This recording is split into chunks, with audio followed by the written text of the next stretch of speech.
नमस्कार दोस्तों, आप सभी का हमारे भक्ति एंड फन वीडियो चैनल में स्वागत है। आज मैं आप लोग को मकर संक्रांति पर धर्मराज की कहानी सुनाने जा रही हूँ। तो चलिए भक्तों, श्रवण करते हैं। हमारे हिंदू धर्म में कोई भी ऐसा त्यौहार या कार्य नहीं किया जाता जिसके पीछे कोई लॉजिक या कहानी ना हो। हमारे धर्म में हर एक संस्कार, हर एक पूजा, प्रार्थना या कोई भी चीज़ क्यों ना हो, उसके पीछे कोई ना कोई वैज्ञानिक कारण या कहानी अवश्य होती है। कहा जा सकता है कि हिंदू धर्म ही एकमात्र ऐसा धर्म है जो वैज्ञानिक तथ्यों से जुड़ा हुआ है और कई सारी कहानियाँ भी हमें यहाँ सुनने को मिलती है। आज हम आपको बताएंगे एक ऐसी कहानी जो मकर संक्रांति से जुड़ी हुई है और आपने शायद ही कभी सुनी होगी। यह है मकर संक्रांति धर्मराज की कहानी। इसमें आपको हे धर्मराज के व्रत और उनकी एक कहानी बताने जा रहे हैं। ऐसा कहा जाता है कि इस कहानी को सुनने और व्रत करने से मोक्ष एवं स्वर्ग की प्राप्ति होती है। शुरू करने से पहले जान लीजिए कि धर्मराज जी श्री यमराज का ही दूसरा नाम है। तो चलिए भक्तों, श्रवण करते हैं। एक समय की बात है जब पृथ्वीलोक पर बब्रुवाहन नामक एक राजा हुआ करता था। उनका राज्य बड़ा ही सुखद था, समृद्ध था एवं राजा भी बड़े दयालु थे। इसी राज्य में एक ब्राह्मण हरिदास भी निवास करता था। हरिदास एक तपस्वी था एवं उसका विवाह गुणवती से हुआ था, जो कि बहुत ही सुशील, धर्मवती एवं पतिव्रता महिला थी। गुणवती ने जीवन भर में सभी देवी देवताओं की उपासना की और सभी प्रकार के व्रत किए एवं दान धर्म भी किया करती थी। इसके अलावा अतिथि सेवा को भी वह अपना धर्म मानती थी। ऐसे ही हंसी खुशी और ईश्वर की उपासना करते हुए वह वृद्ध हो गई। जब उसकी मृत्यु हुई तो यमराज के दूत उसे अपने साथ धर्मराजपुर ले गए। यमलोक में सुंदर सिंहासन पर धर्मराज विराजमान थे और उनके ही पास में चित्रगुप्त भी बैठे थे। आपको पता ही होगा कि चित्रगुप्त के पास सभी प्राणियों के पाप पुण्य का लेखा होता है।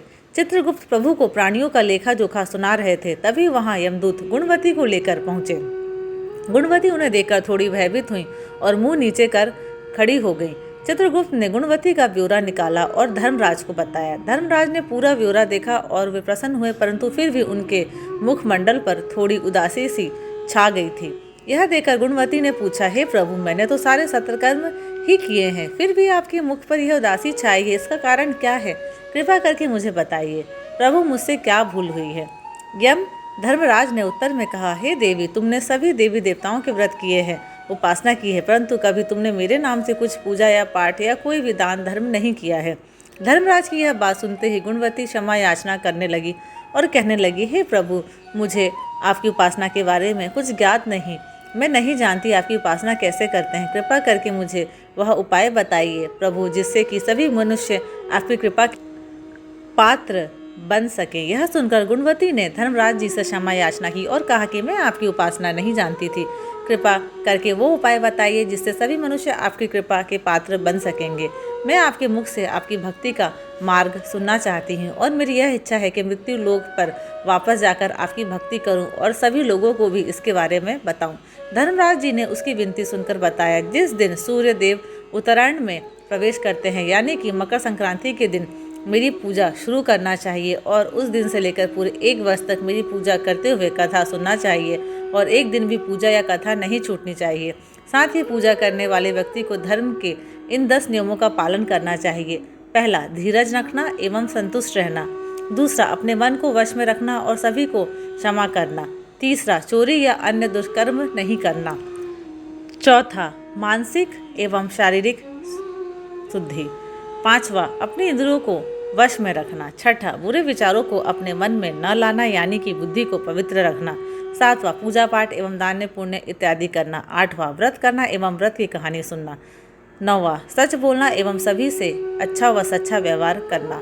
10वां, क्रोध न करना। धर्मराज के इन सभी 10 लक्षणों का पालन करते हुए पूरे 1 वर्ष तक मेरी कथा नियम से सुने, दान पुण्य व परोपकार करें एवं अगली मकर संक्रांति पर इस व्रत का उद्यापन करें। अपने सामर्थ्य से मेरी एक मूर्ति बनाकर विधि विधान से प्राण प्रतिष्ठा करवाकर हवन पूजन करें एवं साथ ही चित्रगुप्त की भी पूजा करें एवं काले तिल के लड्डू का भोग लगाएं, ब्राह्मण भोज करवाएं व बांस की टोकरी में 5 सेर अनाज का दान करें। इसके अलावा गरीबों या जरूरतमंद को गदा, तकिया, कंबल, छप्पन, लोटा व वस्त्र आदि का दान करें। हो सके तो गौदान करें। धर्मराज से व्रत की पूरी कथा सुनकर गुणवती ने पुनः धर्मराज से प्रार्थना की और कहा, हे प्रभु, मुझे फिर से मृत्यु लोक में जाने दीजिए, जिससे मैं आपके व्रत को करूं और इस व्रत का प्रचार भी लोगों में कर सकूं। इस पर यमराज ने अपनी सहमति दी।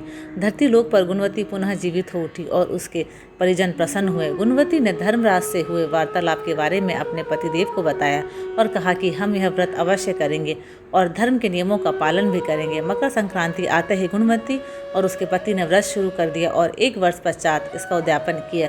इसी व्रत के प्रभाव से उन पर धर्मराज की कृपा हुई और उन्हें मोक्ष की प्राप्ति हुई। कथा का समापन हुआ। तो बोलो यम धर्मराज की जय। धन्यवाद। आशा करती हूँ कि आपको मेरे वीडियोस पसंद आते हैं। अगर आपको मेरे वीडियोस पसंद आते हैं तो प्लीज़ लाइक, शेयर और सब्सक्राइब ज़रूर करें।